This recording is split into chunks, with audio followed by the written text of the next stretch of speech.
about a 40-ish, half an hour, 40-minute discussion, and there'll be time for questions from the audience.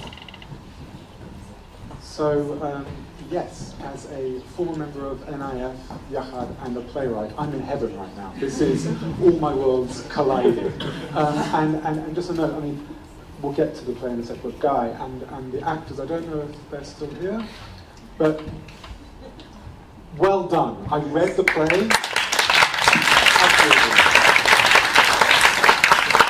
That's no mean feat to take the words on that page, which sometimes are unintelligible, and make it an intelligible play. So thank you for that, and Kol Kavod.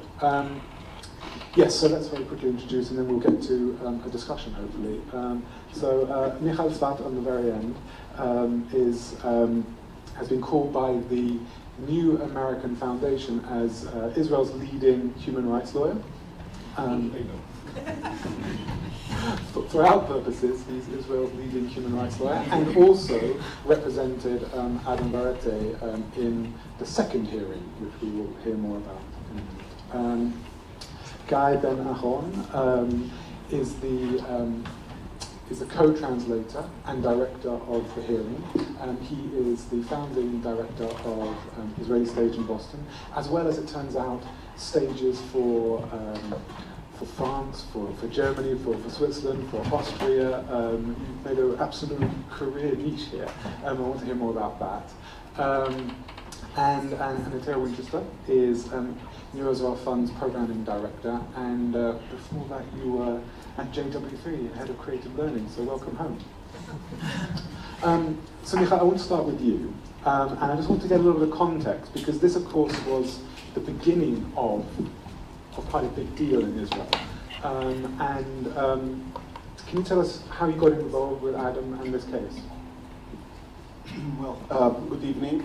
It's really exciting to be here. It's really exciting to see this turnout in the evening of football games.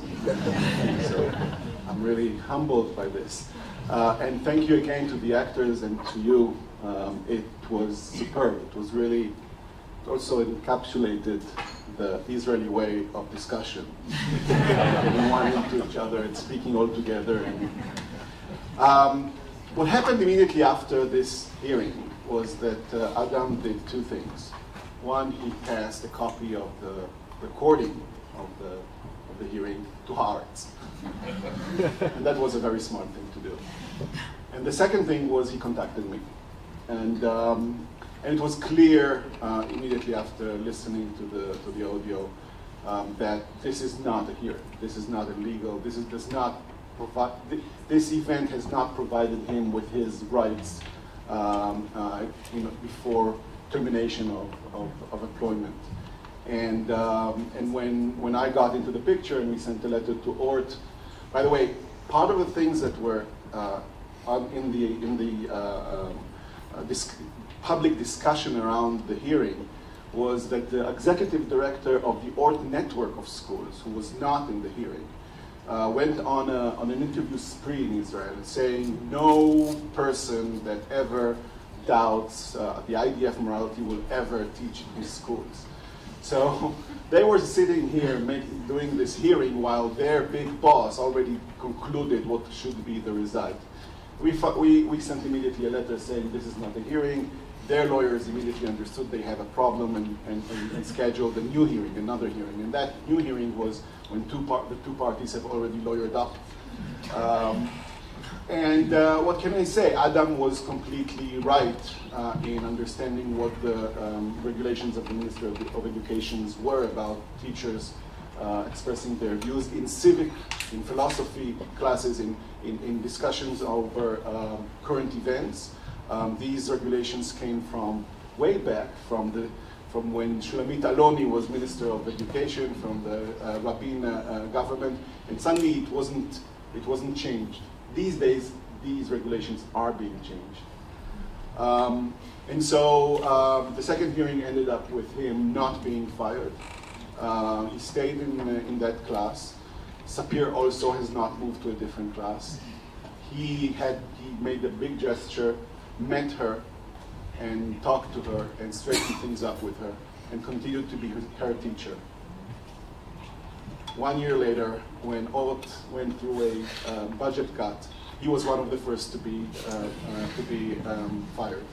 He continues to teach in an anthroposophical school in Tivon, and I just talked to him before coming here to London. He's now on a sabbatical. Amazing. Guy, how did you come across this story, and what compelled you to bring it to an international audience? Sure. So I saw a performance of the hearing in Israel. So Ben-Aharon, who's a choreographer, actually had the idea of making it a performance, and it was fascinating. That 4 actors, and they were all listening to the hearing as they were performing it. It was a bit like a click track.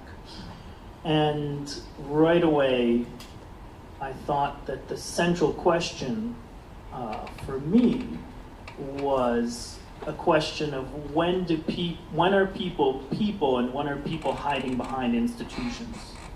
And at a time when our world is becoming increasingly illiberal, and states are becoming illiberal states, both in Israel, in the United States, in England.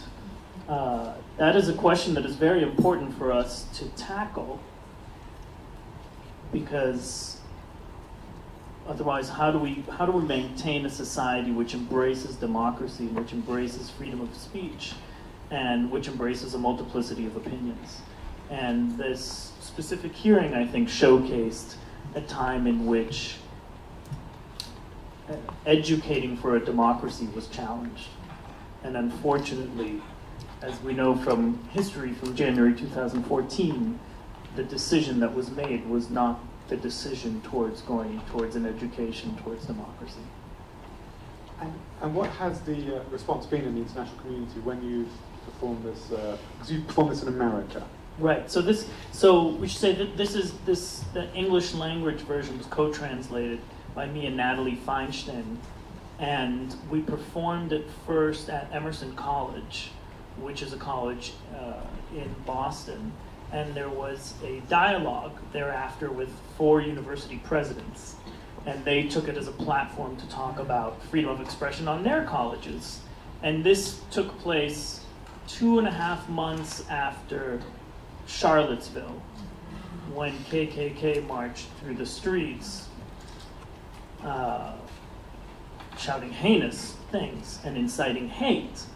And I thought that there was something right in the end here which was fascinating, right? Adam looks at Meirav and says, what are we going to do about these students who think it's okay to act violently against the librarian? And she says, well, we can only heal that with dialogue, right? And unfortunately, we're at a time where that's a pretty liberal argument, right? I mean, I think that's the argument of Americans, that's the argument of I would think, the Brits, to say dialogue, it's going to heal everything. But we're kind of past that. So where are we going to be? So in the United States, we had it at Emerson, and it toured around. We actually toured it to a high school group, which was fascinating. They got very annoyed and said, there's too many administrators and not enough students. And the last one was a fascinating legal interpretation of the piece at Harvard Law School, where they tackled it from legal differences between American law and Israeli law. But I think it was seen as something that was very relevant. Instead of being tackled as an Israeli issue, it immediately hit home for the American audiences, and I'm curious to hear how it hit for all of you. I think it's becoming more relevant everywhere in the Western world these days, unfortunately. Atira, this feels like it's right in NIF's wheelhouse, freedom of democracy, and freedom of speech and democracy. What does NIF do to help promote these elements in Israel? So we work on a number of different levels, and some people in the audience may be more familiar with some than others. But I want to talk about a kind of two-pronged attack that the NIF has really moved forward in the past few years under this threat of democratic recession, is the way we like to talk about it.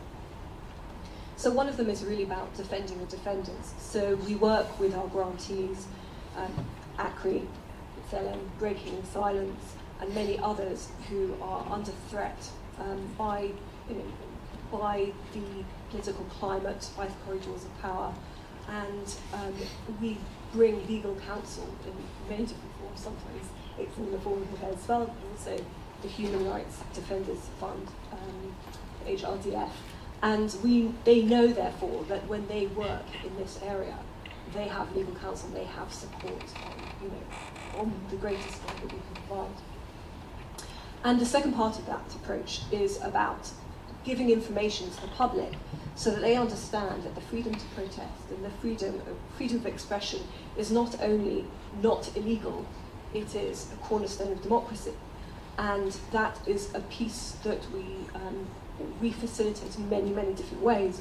That's online, any media interviews, whether it's on the streets. This is something that we reiterate through a number of different channels. Thank you.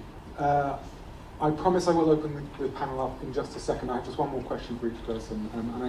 Please think of some questions for yourself, because I suspect it could be quite we've got great resources here that we don't get every day. So have your questions ready and keep them as questions rather than statements. Just seems to be Freedom of expression. Listen, spend some time here and you'll understand. There's a limit to freedom of expression.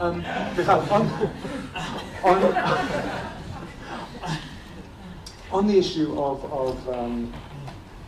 diaspora, what role do we play in your job? Can we play a role in your job? Can we help? Can we hinder? Is there anything for us other than digging into our pockets? Well, first of all, we need to understand what we're facing. And I think the Adam Verte affair was a milestone in a process that started a little before it happened and continued until this day.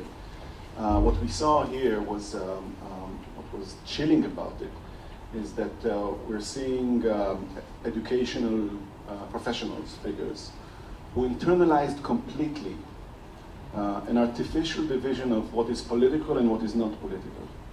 If Adam would have said in class, Jerusalem is united and the capital for Israel forever, that would have not been seen as a political statement. So the idea that there are some statements that are politically neutral and other statements that are politically, like they are partisan or that they are political, is an idea that started with the Netanyahu governments from the beginning of this decade.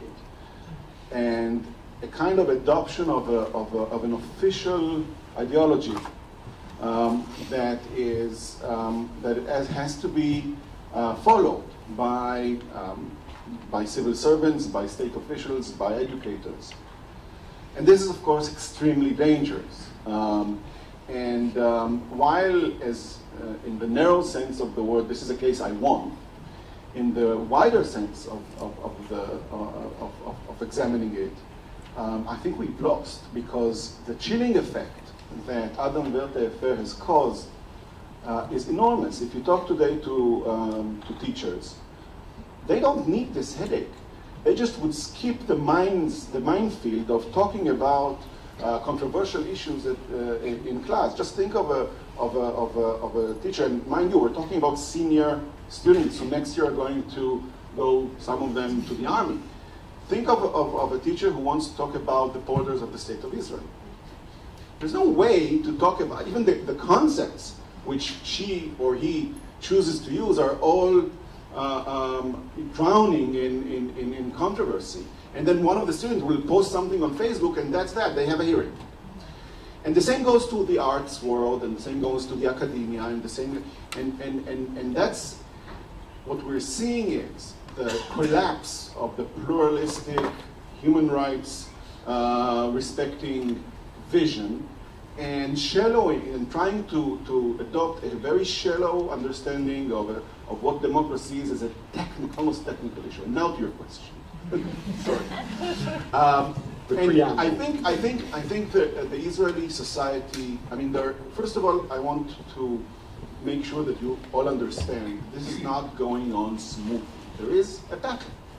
If you read Jerusalem Post, if you read Haaretz edition in English, you'll see that there is a struggle going on. And in that struggle, we, the more, I would call it the democratic camp, suffers many blows in recent years, but it's not over. It's something that is ongoing. And I think that one of the main tools we have, one of the main supports we have are Jewish communities in America, in Europe, in the UK.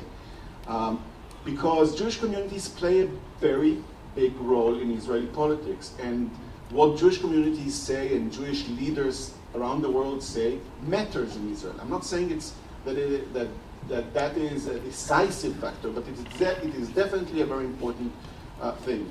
So the civil society that is on the left side of the map is facing an enormous pressure in recent years. And one of the main sources of protection is the solidarity with Jewish communities, with organizations like Yachad and the New Israel Fund. So not only your pockets, but come to Israel. Meet the organizations. Go with them to tours in the West Bank, in Hebron, and go with Breaking the Silence, with B'Tselem, with Yesh Din, with Peace Now.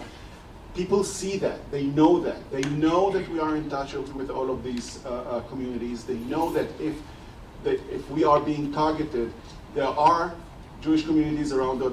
And of course, it's not exclusively to Jewish communities. In JW3, I'll speak about Jewish communities, but this is a very important thing. Send your youngsters to Israel, not only on birthright, but also to visit the activists and meet the activists. And of course, be vocal. Be vocal about what concerns you about what's going on in Israel, because if you tell that just to your spouse, well, that's nice, but it doesn't make a very big difference in Israel. That sounds like a good plug for NIF and Yachad. Thank you. Atira, how does one get involved then, as a diaspora? So I also have a preamble, find out. And I just, it is a short preamble. Just coming back to what you said about the battle not being over, that we can see, and it can be quite depressing to see the slide into this democratic recession that we talk about with new space. It's good to hear that there is resistance and that's felt, and we know that that's true. And I want to refer back to a campaign earlier this year that we really battled with at NIF and throughout the Jewish world and in Israel as well, over the campaign against the deportation of asylum seekers. And I know that this was something that the British Jewish community really took on board. And whilst I'm not patting ourselves on the back as Yachad and NIF and other organisations here of stopping single-handedly stopping the deportation of asylum seekers in Israel, certainly the voice of diaspora Jewry was heard, and it was part of this vice-like grip that we had, or at least we perceived to be, our perception was that we had over the final decision, over the situation, and backing down and that backtracking. Now, it's not over, that battle's not over, the battle over democracy is not over, but we should have faith that we have impact. And coming back to this issue, how can we be involved, how can we change? There are so many different ways. You talked about tours. I think that, speaking on a personal level, having taken a number of donors and supporters out to Israel this year, it's so impactful, and they bring that voice home, so please, if there is that opportunity, get involved. But online digital campaigning, using your own voice and bringing that to community, those are all effective ways, and we should have faith that they work. And we know that Yachad do some amazing tours to the occupied territories, both for adults but also for young people. Speaking personally, that's where my journey really began of engagement with New Israel Fund and Yachad.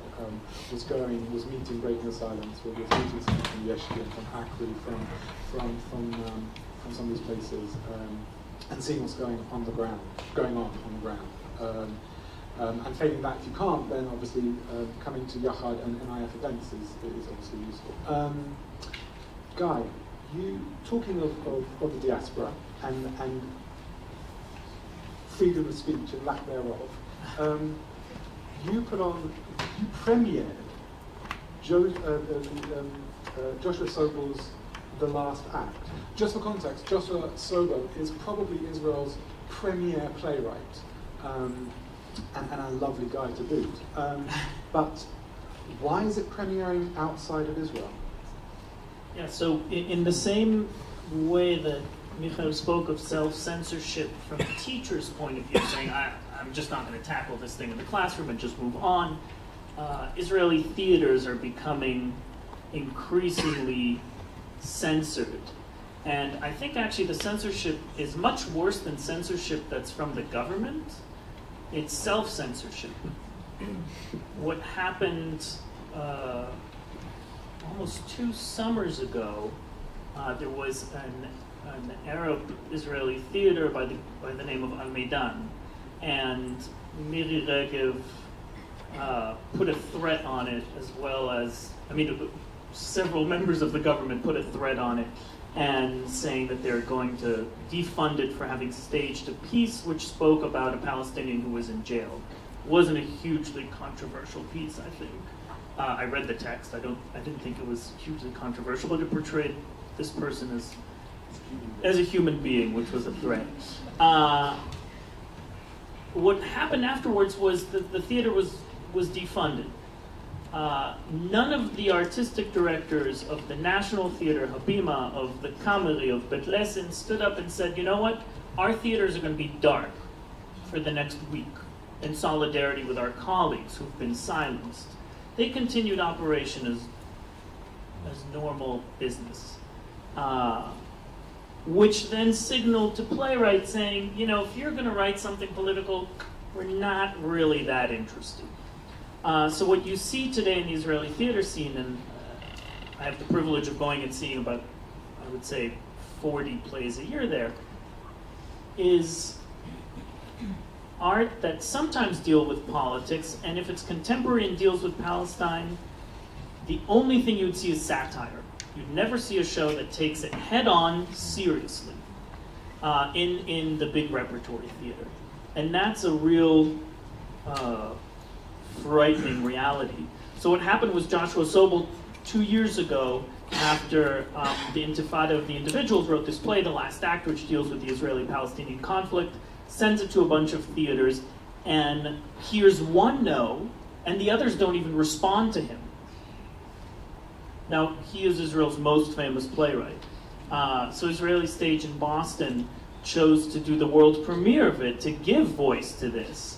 And interestingly enough, in the diaspora, we saw forms of censorship ourselves. We had audience members who've been loyal audience members. We're in our 8th season, who wrote letters and emails saying you should not be producing this piece before they saw it. We had donors who said we're not going to be donating to you anymore for having produced this piece. And a few people at each show, which to me shows that it's a powerful piece, who stormed out after during the dialogues. And I think what was really interesting about it was Israeli Stage's approach to producing it was saying, we're going to present this point of view and we invite everybody to participate in dialogue and hear each other out. We're not interested in converting you to Joshua Sobel's point of view, but we think it's really important to showcase a point of view from somebody who deeply cares about Israel, who lives in Israel, pays taxes in Israel, whose grandkids are there.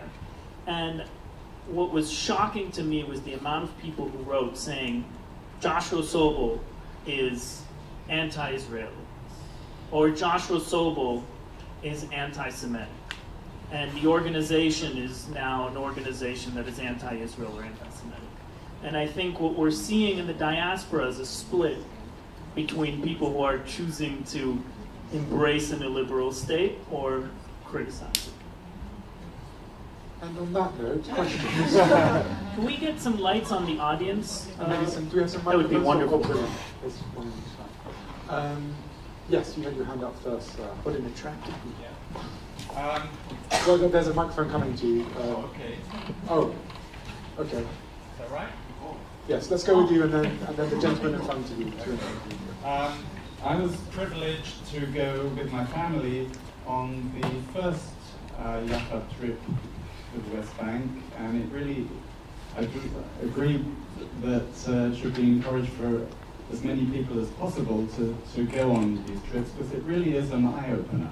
My question is to Michael, really, because as much as you're right to encourage people from the diaspora to go on these trips, I really think it's even more important that you should be encouraging Israelis to go on these trips, because so many Israelis have a blinkered approach and don't really want to see what is happening. I hope my mom will forgive me for saying that when I call her, she says, "Why do you never call me?" I'm here now. I do believe that we have been neglecting the arena, the fronts of going to Washington, to London, to Paris, to Berlin, and I think that our voices should be heard in those places more than they are today, more than I heard today. I think that we should do these kind of events much more, and that more part of our energy, resources, and time should be invested in dialogue with not only Jewish communities, but also with media and with public figures and decision makers around the world. And I think the human rights and community and the peace community in Israel is acknowledging that, and there's much more work and much more advocacy that is done today than there was in the past. Also thanks to organizations like the New Israel Fund that allows this and is our partner in creating, and Yachad, for example, here. In this trip today, I have meetings with representatives of the British media. I'm going to Parliament to make a briefing, and all kinds of other events with in London. So I completely agree with you. So you also, I think you also wanted to encourage Israelis to go to the occupied territories. Oh. So you have to call your mother and tell her to go. She has. I'm sorry, I didn't get the question right. So yes, there's a lot of effort done to bring as many Israelis as possible to the West Bank in trips, but not only trips, but also we disseminate a lot of information. Israeli organizations are issuing constantly reports and information about what's going on in the occupied territories, and invite Israelis to go on trips like the Breaking the Silence trips and the B'Tselem trips and others. And I have to say that there are a lot of trips, and that hundreds and probably thousands of Israelis, mainly young Israelis, do go on these trips. It's not enough, and there's a lot of attempts to quell these trips.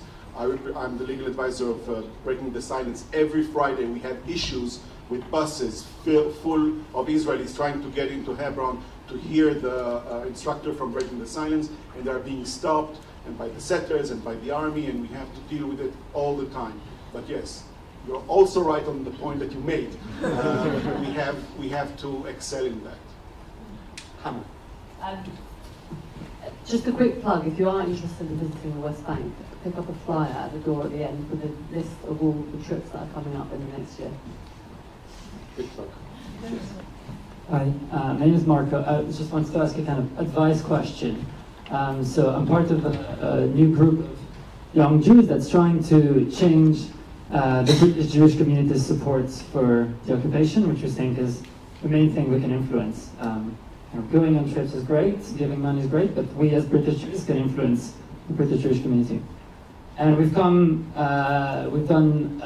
one big action, and there was a lot of backlash, and some of the backlash was also from center-left, progressive Jewish organizations. And so we're wondering kind of what do you think is the best way for us to kind of deal with this backlash and to promote the openness of the British Jewish community? Do you have a person you want to direct that question to, or just the whole panel? If anybody has experience and wants to give advice. Anybody want to give advice on it?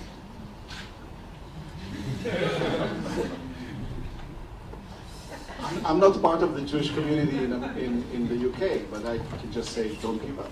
I'm happy to say something. I think that it's true that the British Jewish community is not always open to dialogue in the way that it should do, and sometimes it's not entirely aware of the rift in generation. There's a generational divide, I think, in the British Jewish community, which we underestimate all the time. Without sounding like a parody, we need further dialogue. We need to come together so that we hear each other and so that we support each other, even with different opinions, which is kind of a nice segue back into the day. Can I also say that things change really quickly. I mean, I remember sitting around dinner tables with Hannah not so long ago, before we even had a name for Yachad. And now Yachad is part of mainstream Jewry. I mean, it's part of the Jewish community, and it happens much quicker than you realise. So yes, I would echo. Don't give up, and be strategic. Be strategic, but also remember, you're younger than the people that are criticising you. I'm just saying who outlook. That's what I'm trying to say, but diplomatically. Another question. Just wait for them to die. Just for the record, I'm not going to say that. Let the theatre person get away. Yeah, so I was going to say, as a former student of a Steiner Waldorf school, I can't believe I just saw a play where. Can you hear me? Yeah, sure. So yeah, as a former student of a Steiner Waldorf school, I've never seen a play where anthropocentry was mentioned so many times. So that was amazing. But on that point, I was curious about how much that was mentioned with Rupert Adams' character and how that was sort of the thing that was brought up somewhat euphemistically. I was wondering whether that's a wider issue within Israeli education at the moment, that movements like the Steiner movement or other alternative education is slandered and being shut down because it's seen as being anti-Israeli, or anti the viewpoint of the current government. I'm not an expert on this at all, but I can only speak anecdotally from a friend who sends his kids to Yad, which is a school organization that is bilingual in Arabic and Hebrew. And in Tel Aviv, which is run by a left-wing party, there are currently 500 more applications than there are spots for those schools. And there are protests by the parents who are saying we should increase funding from the Tel Aviv municipality, moving it from the public schools to the public school via Yad B'Yad. And the municipality added, I believe, 90 spots. But it could have made the decision to have moved 500 spots since there was a desire for it. So that's sort of anecdotally. I'm sure Michael has a little more. Not really. I mean, I don't know. I don't know enough in that field. I know that there is a proliferation of all kinds of schools with all kinds of educational approaches, and how it is perceived is not something that I can really attest to. Question here in the middle, the lady with the red top. Yes. There's a microphone coming for you. 1 second.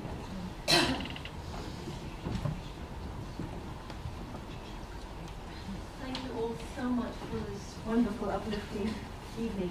I take volunteers to the West Bank, and I know the power that has. Also, as a white South African, I know this problem of being called a traitor in your own country. My question is, there is a huge group that I don't think we're dealing with enough, the Christian Zionists. I meet them in Israel, I meet them here, and they think the only Jewish voice is the one from the state of Israel, and I really, if there could be some inroads made into there, is anybody... If we could only convince them to go to the theater once in a while.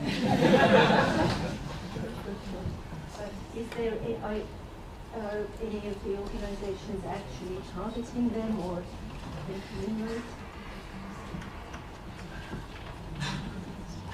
maybe that is an inroad that NIS should be looking at in terms of evangelical Christians. Or maybe you've got your hands full with the Jewish community.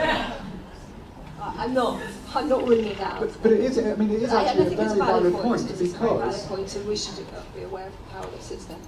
especially in America, I mean, the American Christian right are very supportive of an Israel and a Jewish community that seems to hasten the end of days, because that's the end goal for them. So you've got to worry that that's who we're hitching our ride with.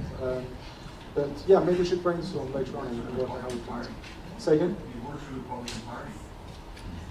Can we not swear in this public? The Republican Party is a swear word as well. Any other questions? Yes, you sir. Microphone coming to you. And then lady, the woman in the middle, yes. Hi, so I'm currently, first of all, thank you for this evening. I'm currently doing a research project on breaking the silence for my master's program. And I'm interested in the question, why do people make the very uncomfortable decision to go against their larger group? You know, why do they decide to kind of risk everything, risk their friends and you know, acceptance from their families and whatever? And I'm wondering if you four had any insight into that. So what encourages people to kind of make the step and kind of dissent and speak their mind? So I've been the legal advisor of Breaking the Silence since the group was formed about 14 years ago. There's not one answer to this question, but I'll try to be short. I'll say, first of all, many of the ex-soldiers who testify, provide testimonies to Breaking the Silence, do this anonymously. So they don't take the danger of being vilified by their community, although some of them do not ask for anonymity, and they do it, they expose their identity. Usually people feel that this process is a process which they have to go through in order to cleanse themselves in some way, or to understand better what was the impact of their army service on them. They feel that it is not fair that they are burdening that by themselves, and the people that sent them, the Israeli society, does not know what they have done in their name. So this is a kind of a therapeutical process that they go through. Now, one interesting thing that I'll add, and with that I'll end, is that many of the people who testify start, you know, I see the videos or hear the audio recordings of their testimonies, and it starts by them saying, you know, there's nothing really that I can tell. I haven't done anything. I haven't been anywhere. And then a 5-hour interview starts, and then they go through and relive their army service, and little by little they get reminded, and then suddenly they see things that in real time they didn't see from the same angle. So this is one. I also want to say that the amount of pressure and the amount of incitement against Breaking the Silence have not stopped the constant trickle of testimonies. They're coming to us. They're coming through friends, and they want to tell their stories. They want the Israeli society to know, and not to put a blind eye. It also relates to the question that you have asked before. Israelis can go to the West Bank. Israelis can know about what's happening in the West Bank. There's no shortage of information. There's no shortage of opportunities to go. But it is very, very convenient to have this backyard behind you. Close the door, not look there. And the soldiers cannot close the door. It hunts them.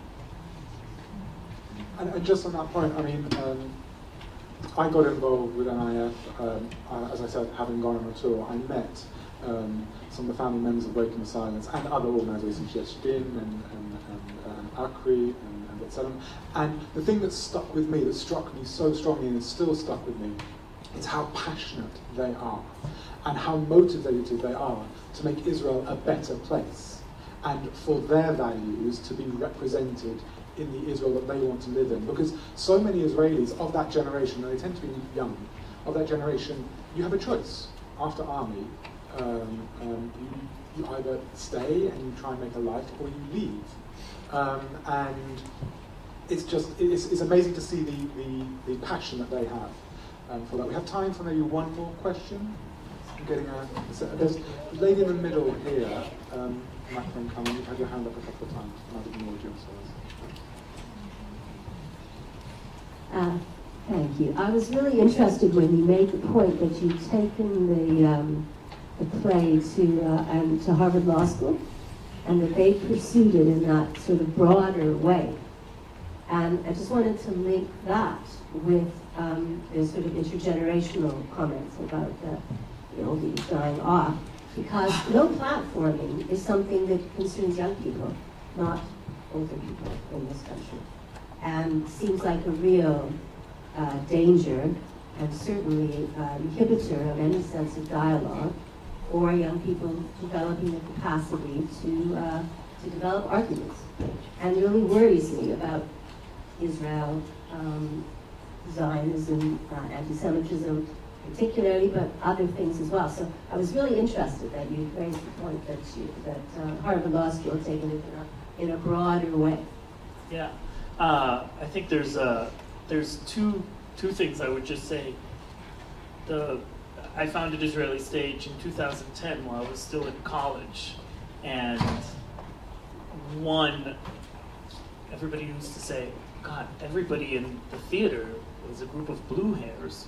The average age is entering heaven. And so I thought we've got to change that. So part of that is to take the shows to college campuses. So as part of our work, 75% of Israeli Stage's programming happens in college campuses in a cross-disciplinary type of way and into the curriculum. I think that the other thing, which is super important, I was so happy when they put the lights up, to see such a cross-generational audience sitting right here. I think public spaces are so segregated, age-wise. So it's so wonderful to have people from different generations interacting with one another, listening to one another, taking each other's point of views in, not necessarily to take on each other's point of views and inhabit that, but just to know that there's a multiplicity of opinions. So that makes me hopeful. I've been assured this is a very, very short question. Can we know the dialogue between Adam and Sophia? And was there any kind of understanding between them, or any kind of reconciliation, or even if they continue to believe the way they believe? Yeah, as I think I said, Adam has approached Sapir just before the second hearing and sat with her, and they have straightened things out. They haven't changed their minds. He hasn't tried to convince her, and he didn't convince her. She continued to be active in the racist party of Michael Ben-Aharon.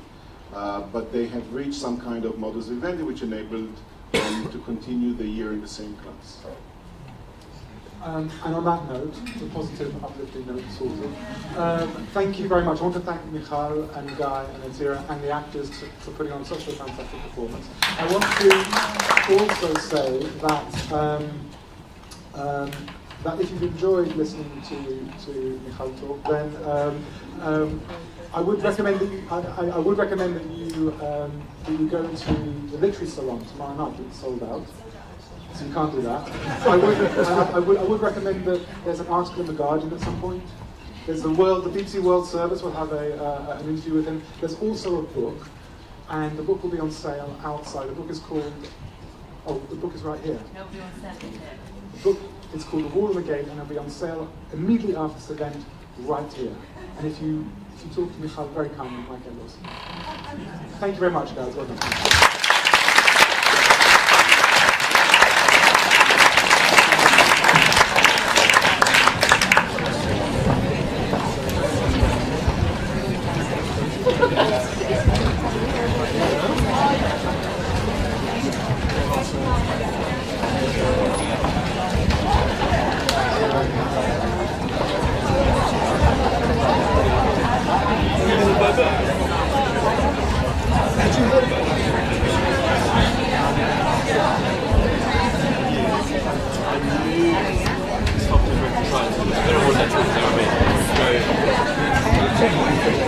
So it's